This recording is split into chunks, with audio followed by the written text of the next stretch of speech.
Bom dia, meu povo. Espero que vocês estejam todos bem. Aqui no centro-oeste do país está um friozinho.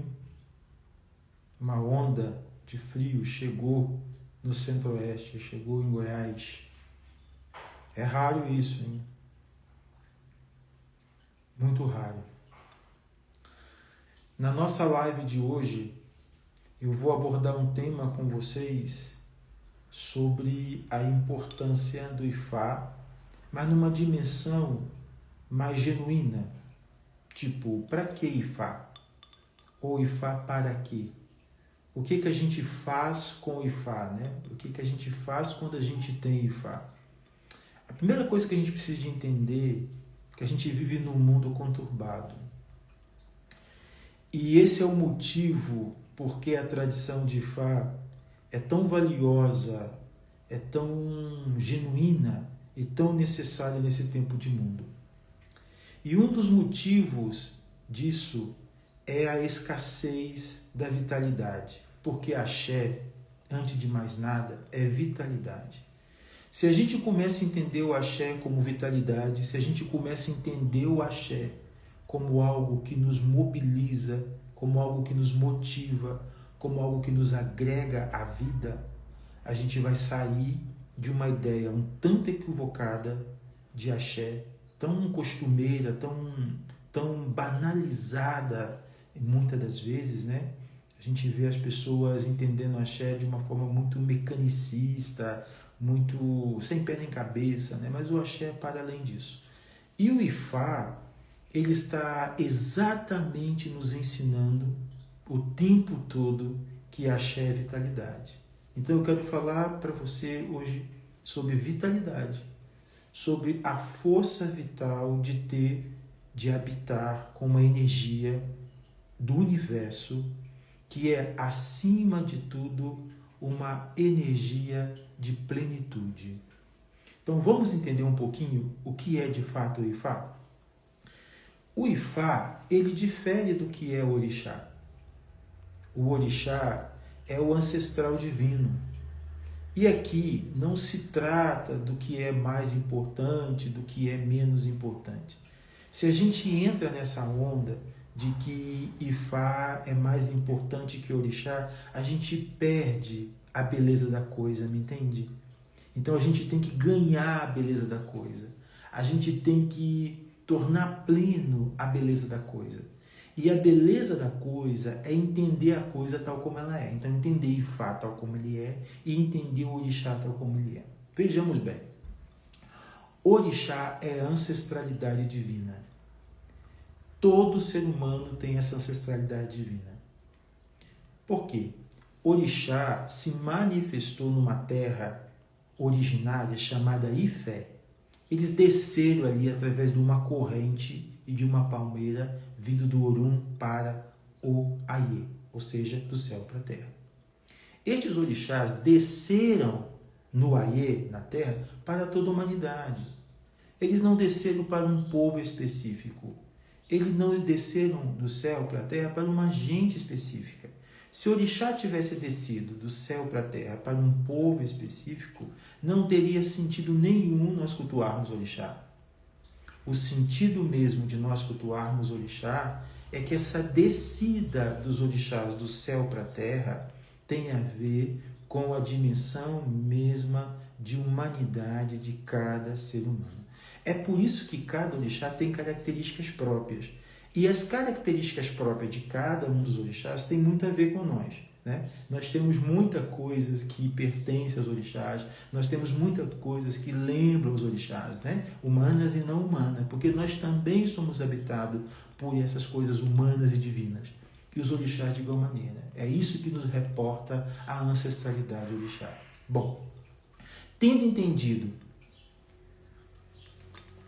deixa eu tomando meu café, né? Tendo entendido o que é orixá, vamos entender agora o que é Ifá. O Ifá é pré-existente, ok? O Ifá é não criado. O orixá é criado. O orixá é existente. O orixá é a força de expansão de Olodumare, ou as forças de expansões de Olodumare. Orixá é emanação de Olodumare. Nem todo orixá que a gente chama de orixá é orixá. Por quê? Tem divindades que a gente chama de orixá que são deidades irumolés que tornaram orixá na terra. Eles não vieram do céu. Não são todos orixás que vieram do céu. Somente alguns. Outros tornaram orixá na terra. Por quê? Porque os feitos, as empleitadas, as ações de homens e mulheres foram capazes de tornar eles orixá.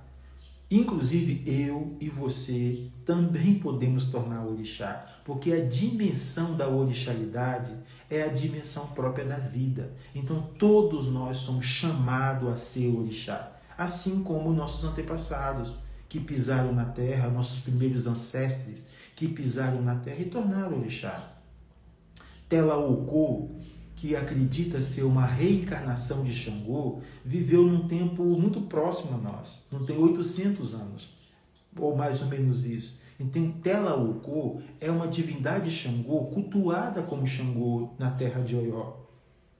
Além do Xangô, que é um orixá que veio do céu, porque o orixá Xangô veio do céu, nos primórdios ele chamava Jacutá, aquele que atira pedra, o atirador de pedras.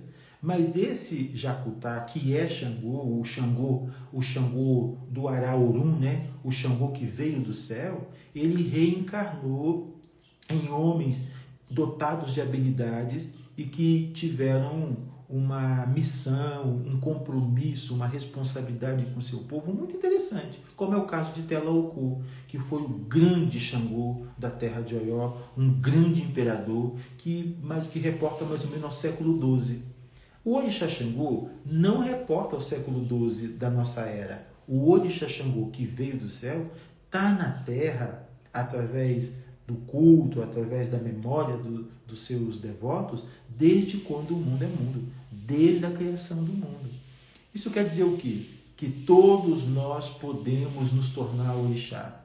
Todos nós podemos ser orixá. A dimensão da orixalidade está presente em todos nós. Então, existem orixás que vieram do céu, que são emanações de Olodumare, como é o caso de Xangô, como é o caso de Obatalá, como é o caso de Orunmilá, como é o caso de Oxum, como é o caso de Obaluayê, como é o caso de Onilé, entre outros que a gente não... Como é o caso de Ogum, vale a pena não esquecer Ogum. Ogum é um grande orixá, O Assiwaju, aquele que veio na frente, aquele que comandou a travessia, aquele que está sempre na frente fazendo as coisas e abrindo caminhos, Então, esses que eu mencionei e alguns outros que não foram mencionados aqui são orixás de fato. Os demais, como Oxóssi, ou entre outros, não vou citar nome para não gerar controvérsias, mas entre outros são ancestres, são divindades que se tornaram orixá na terra. Isso não torna eles menor, isso não torna eles menos poderosos, isso não torna eles insignificantes, porque muitos desses ancestres que viraram orixá na terra são descendentes reais, dos próprios orixás, dos próprios seres divinos, das próprias emanações divinas que vieram do céu. Passamos agora para o Ifá. Como eu dizia, o Ifá é pré-existente, porque o Ifá é a consciência de Olodumare. O Ifá tem tudo a ver com Olodumare, porque Olodumare precisava de um escriba, vamos dizer assim, de alguém que documentasse, que certificasse os seus feitos. Eu costumo dizer que Olodumare é um demiurgo, um criador muito ocioso. Primeiro que ele não gosta de culto. Primeiro que ele não tem templo. Primeiro que ele não recebe sacrifício. E ele está pouco se lixando com os nossos feitos. Diferente do Deus cristão, do Deus judaico-cristão, que na nossa mentalidade está sentado num trono, vigiando se a gente está pecando ou não, Olodumare não está preocupado com seus pecados. Olodumare não está preocupado com o que você está fazendo na terra no Aie. Por quê? Porque as suas escolhas, as escolhas que você faz, são da sua inteira responsabilidade. Vá para a terra e faça o que você quiser. É bem assim. Faça o que você quiser. Agora, arque com as tuas escolhas. Arque com seus desejos. Arque com as suas vontades. O que nós temos diante da grandeza que é o Criador Olodumare é que a nossa vontade pode se valer. Muita gente está perdendo tempo na vida porque não consegue fazer valer a sua vontade. Muita gente está paralítica na vida porque não dá conta de bancar a sua própria vontade. E faz sobre isso. Reconheça a sua própria vontade, ou seja, a sua natureza originária, e viva plenamente. Então, Ifá é essa consciência de Olodumare, ou essa memória de Olodumare, porque Ifá se encarregou de documentar os feitos da criação e também se encarregou de documentar tudo aquilo que sucedeu pós a criação. Ifá é uma espécie de escriba do universo, alguém que documentou todos os feitos, todas as coisas que aconteceram no universo. Faz necessário a gente compreender isso de uma forma muito sutil, de uma forma muito peculiar, de uma forma muito graciosa. Faz necessário a gente compreender isso de uma forma muito meticulosa, inclusive, para a gente não perder de vista o achado mais importante da nossa existência. Qual que é o achado mais importante da nossa existência? O achado mais importante da nossa existência é a gente reconhecer quem de fato a gente é. O achado mais importante da nossa existência é a gente saber quem a gente é. O achado mais importante da nossa existência é a gente não perder de nós mesmos. Então, quando eu lanço nesse Café com Olu ou Ifá para quê, eu estou convidando vocês a pensar a dimensão de eternidade que reside em cada um de nós. Eu estou convidando vocês a perceber a dimensão eterna que já existe em nós. Eu estou convidando vocês a dar conta da divinidade, e aí eu traduzo melhor, da orixalidade que mora em cada um de nós. E nesse sentido, eu quero dizer para você uma coisa nessa manhã que é muito salutar.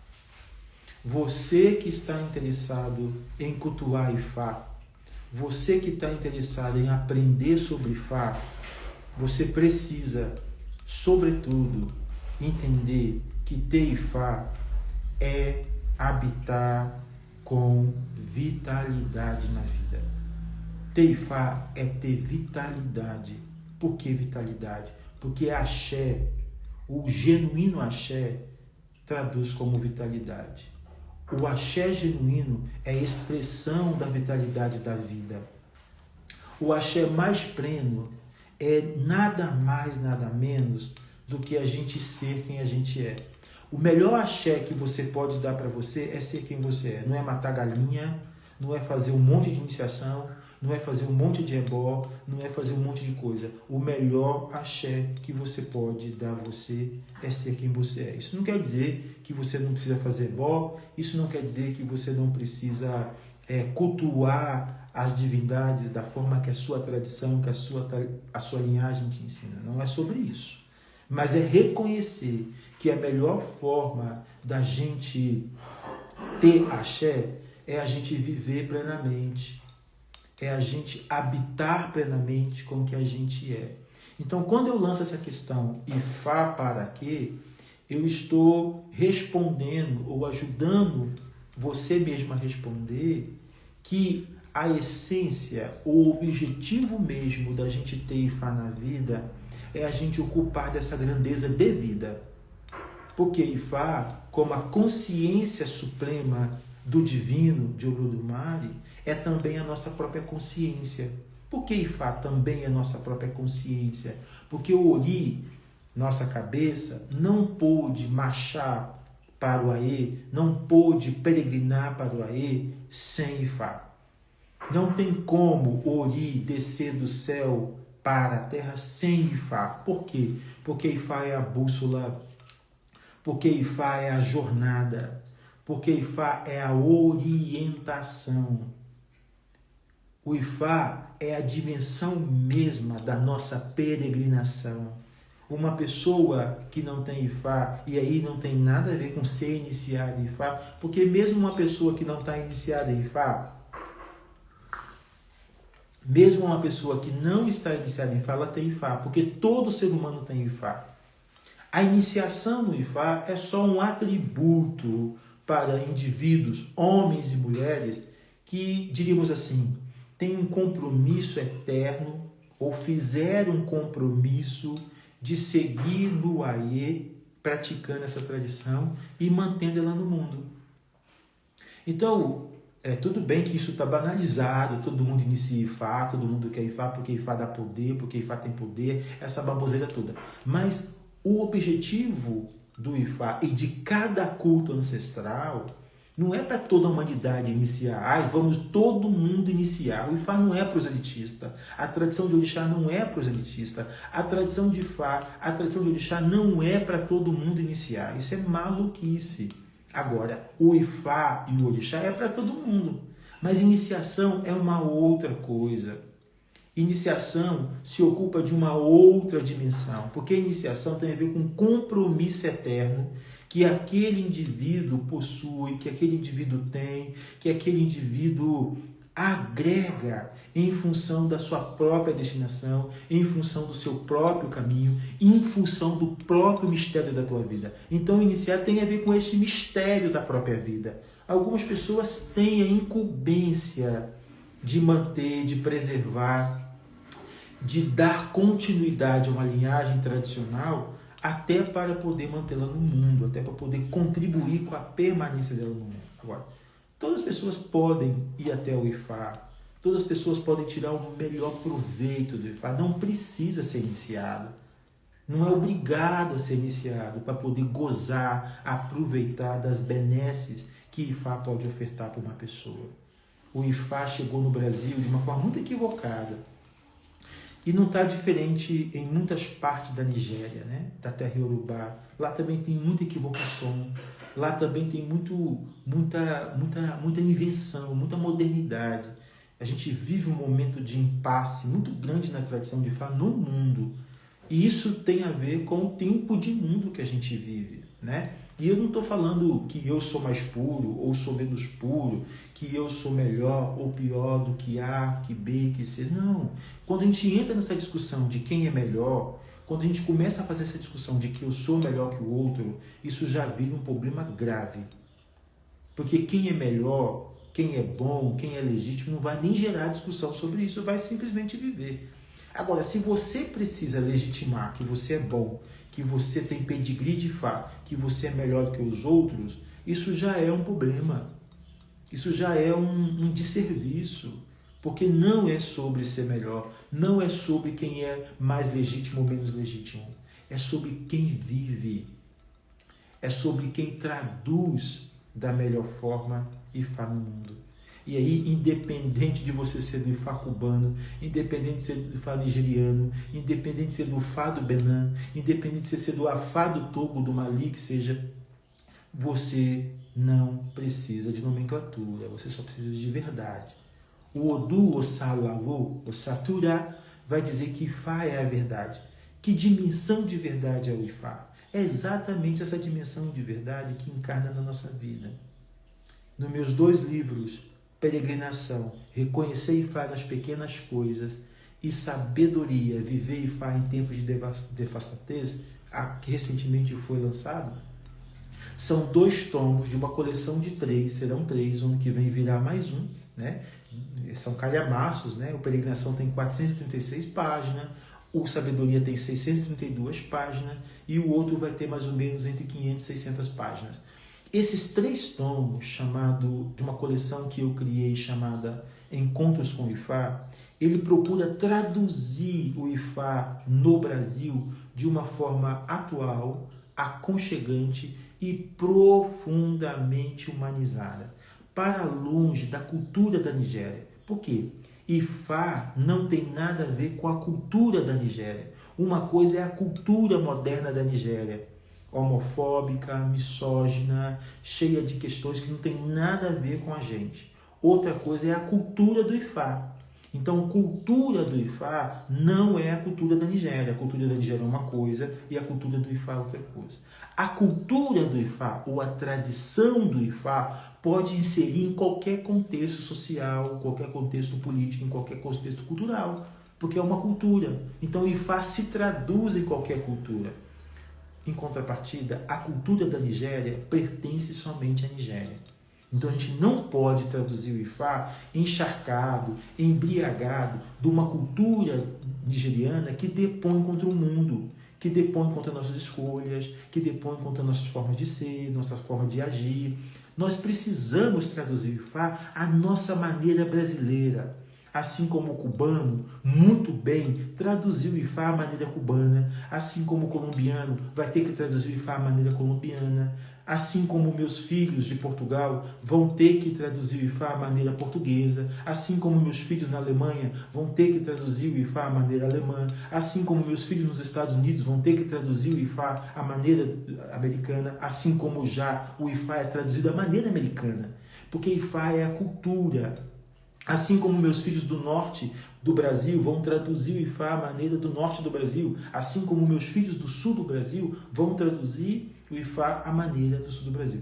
Porque Ifá é a cultura. Então o Ifá se traduz à maneira da cultura que o acolhe. Isso tem acontecido desde os primórdios, porque o Ifá chegou na terra iorubá da Nigéria, chamada Ilé-Ifé, a cidade antiga, e de Ifé ele migrou para várias localidades. Ele foi para o Benin, o antigo reino do Dahomey, ele foi para o Togo, ele foi para Gana, e há também Ifá no Camarões, né, no atual Camarões, há Ifá em outros países com nomes diversos, Afá, Ifá, Fá, Sigidi, né? Então, no Moçambique tem um sistema oracular muito poderoso e importante, chama Sigidi, que é lá do Moçambique, olha só a distância. Né? Existem outros sistemas oraculares que não chamam Ifá, mas que são também Ifá. Existem outros sistemas geomânticos que não chamam Ifá, mas se você for investigar, vasculhar, ele tem a mesma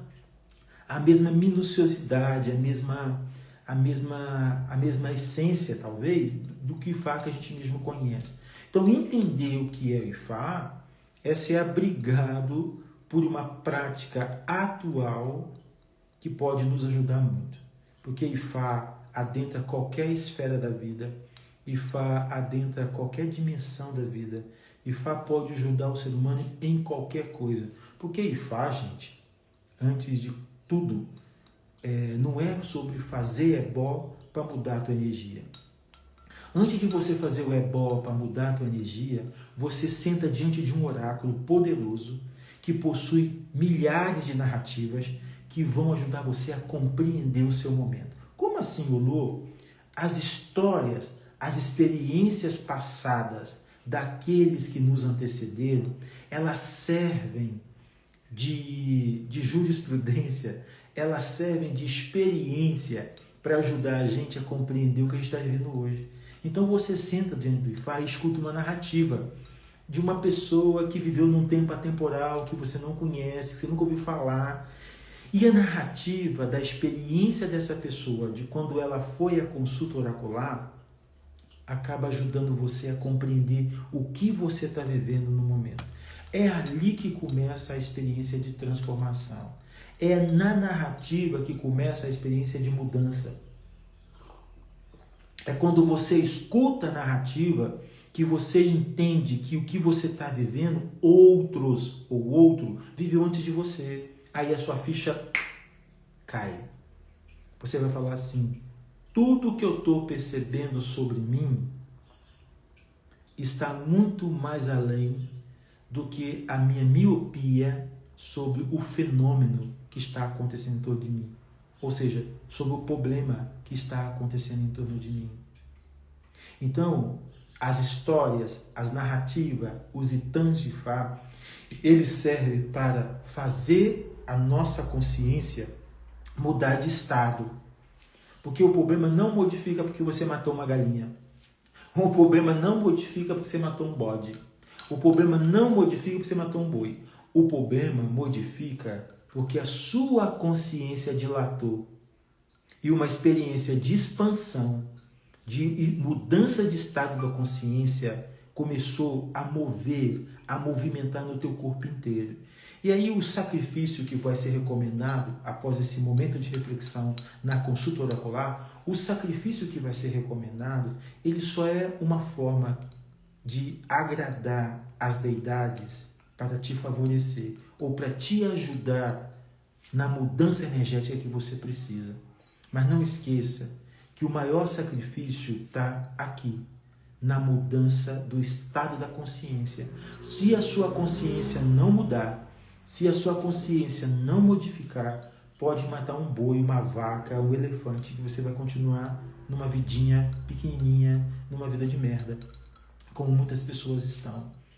Muitas pessoas estão matando galinhas, matando boi, matando vaca por ano, e a vidinha dela continua uma vida de merda. Sabe o que é uma vida de merda? Desculpa a expressão. Uma vida de merda é você não saber quem você é. Uma vida de merda é você não saber o que você está fazendo aqui. Uma vida de merda é você não alcançar um estado de realização aqui e agora nesse mundo. Uma vida de merda é você criar uma expectativa de que você vai ser feliz amanhã e não agora. E essa felicidade, na perspectiva do Ifá, não tem a ver com essa felicidade corriqueira que a gente tem ouvido falar o tempo todo. Sabe o que é a felicidade no Ifá? É paz. Felicidade no Ifá, felicidade para o Ifá é paz. É você ter paz. E o que é paz, Lu? Paz é uma sensação interna de dever cumprido. Paz é uma sensação interna de que você está fazendo a coisa certa. Paz é uma sensação interna de que você não precisa se preocupar com nada, que a sua vida flui, porque você está fazendo o que você tem que fazer. Paz é quando a gente compreende que a nossa estadia nesse mundo é a coisa mais valiosa que nós temos. Porque o Olodumare criou o mundo, criou o Aie para o desfrute. Nós estamos aqui para desfrutar. Nós estamos aqui já o paraíso. O paraíso é aqui. Mas os humanos, desde os tempos antigos, lembra lá no Odu Oxemeji, que os orixás esqueceram Oxum para trás e a ausência de Oxum no Aie gerou o maior caos? Orixá brigando com orixá, os primeiros humanos guerreando uns com os outros. E eles foram desesperados até a casa de Odumilá, perguntando o que a gente faz para resolver esse caos no mundo. Odumilá consulta o oráculo de Ifá e o oráculo diz que eles esqueceram para trás, deixaram para trás, fizeram pouco caso de uma divindade muito importante para a terra, para o Aie, que era Oxum. Então o Odumilá, numa comitiva liderada por Exu, vai até Olum buscar Oxum. Porque era Oxum a divindade que estava faltando aqui na Terra para poder organizar a Terra. Ou seja, nós estamos sempre desorganizados. Tudo que está acontecendo no mundo hoje, guerras, revolta, violências, todo tipo de coisas macabras que a gente vê nos noticiários, isso tem a ver com desorganização. Isso tem a ver com falta de restauração. Nós precisamos ser restaurados. O nosso senso de humanidade precisa ser restaurado. O nosso senso de humanidade, de estadia no mundo, precisa de ser reorganizado.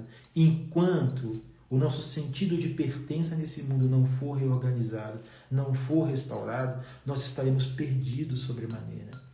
Então, assim como Oxum, que ficou para trás, assim como Oxum, que naquela primeira hora do mundo foi deixada para trás pelos orixás, e a ausência dela, que é o útero celestial, que é a grande mãe, causou todo tipo de intempérie no mundo, a gente vive um momento de humanidade onde a necessidade da gente se reconectar com o feminino, de reconectar com a mãe, de reconectar com a ancestralidade, sobretudo, é importantíssimo, para que a gente possa ser restaurado.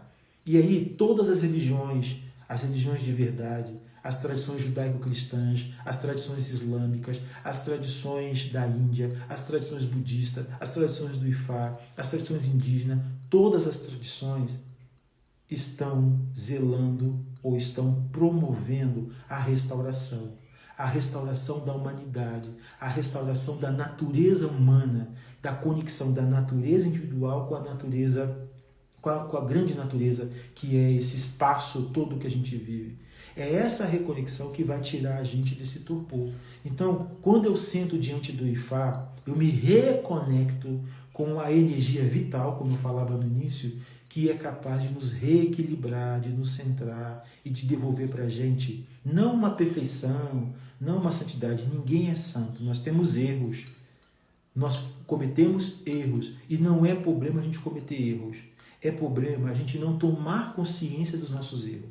Se a gente comete um erro e a gente toma consciência do nosso erro, a gente pode dar um passo para trás e tentar fazer melhor. A gente pode tentar fazer melhor. A gente não precisa de levar a vida a ferro e fogo. A gente não precisa levar a vida de forma severa, que vai nos ferir, que vai nos agredir cada vez mais. A gente pode errar e a gente vai errar. Mas a gente pode dar um passo para trás, repensar os nossos erros e avançar. Quando um carro quebra, quando um carro estraga, você joga o carro fora? Quando uma bicicleta estraga, você joga ela fora? Não, você conserta. Então, isso é restauração. A gente precisa aprender a consertar as coisas em vez de jogá-las fora.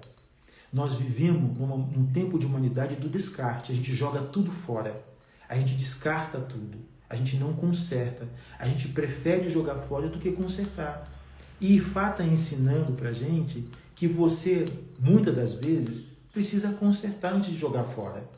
Conserte primeiro. Depois, se ao consertar não tiver conserto, você não conseguir consertar, joga fora, desfaz. Mas só desfaça quando isso não tiver utilidade nenhuma mais, quando isso não prestar mais. Mas enquanto tem conserto, conserte. Conserte a relação com a tua mãe, com o teu pai. Eu escuto muita gente que tem muito rancor, muito ódio do pai e da mãe. Eu conheço muita gente que se perde em traumas terríveis porque não estão disponíveis para consertar as coisas. Eu conheço muita gente que não consegue, porque eu escuto no oráculo, escuto no consultório, porque essas coisas aparecem no consultório enquanto psicólogo, essas coisas aparecem no oráculo de Ifá. As pessoas estão com dificuldade de consertar. E elas sentam diante do oráculo, o oráculo diz para elas assim, olha, você vai ter que recuar. Você vai ter que voltar e fazer isso melhor. Ou o oráculo diz para elas também, olha, isso não tem conserto mais. É melhor você avançar, comprar um carro novo, comprar uma bike nova, ou andar de ônibus, andar a pé. Entende a metáfora? Eu acho que esse estado de consciência da nossa natureza originária ensina a gente, ou dispõe a gente, a entender na minuciosidade da coisa, como a coisa deve funcionar. Muita gente me procura desesperada, eu quero consultar o Ifá, eu preciso do Ifá, o Ifá vai ser a solução do meu problema. E eu digo de cara, antes de abrir o oráculo, o Ifá não será a solução do seu problema. O Ifá pode, inclusive, tornar o seu problema maior. Sabe por quê? Porque o Ifá pode fazer você a lidar melhor com o teu problema. E aí está a beleza do Ifá. Porque muita gente quer fugir do problema, né? Então, vamos fazer ali uma macumba, vamos fazer ali um ebó, vamos fazer ali um akoxé e me livra disso logo. Não, o Ifá não é isso. O Ifá pode colocar você no problema e falar assim, olha, vamos enfrentar o problema? Vamos lidar com o problema de forma mais palpável, de forma mais séria, mais adulta? E isso aí pode ser bastante doloroso, porque pode ser uma travessia, porque Ifá não é imediatista. Ifá geralmente assume com você uma caminhada de transformação. Como eu falava lá no início, eu vou voltar, Ifá é sobre vitalidade. Você quer ter vitalidade? Venha que eu te ensino como ter vitalidade, porque Ifá é sobre vitalidade. Agora, se você quer soluções imediatas, se você não quer trabalhar no seu problema e transformar os problemas que você está passando na sua vitória, Ifá não serve para você. Tá bom? Um beijo do Oluô. Amanhã tem outro café com o Oluô. Eu aguardo vocês para a gente continuar esse papo sobre Ifá a partir da minha experiência de mais de 20 anos com o Ifá e nessa missão que eu estou de traduzir o Ifá para o mundo de hoje. As pessoas falam, Oluô, o seu Ifá é diferente. Eu não tenho Ifá, o Ifá não é meu. O Ifá é da humanidade. mas eu tenho traduzido o IFA de uma forma bem atual, de uma forma que dialoga com o nosso tempo, que dialoga com as pessoas. Esse tem sido o meu compromisso e essa tem sido a minha vitalidade. Então, servir IFA e ser Oluo de IFA é a minha maior alegria, é o meu compromisso de vida. Um beijo, que IFA abençoa você, que IFA abençoa a sua vida. Tamo junto e amanhã tem de novo Café com Oluo. Bye, bye!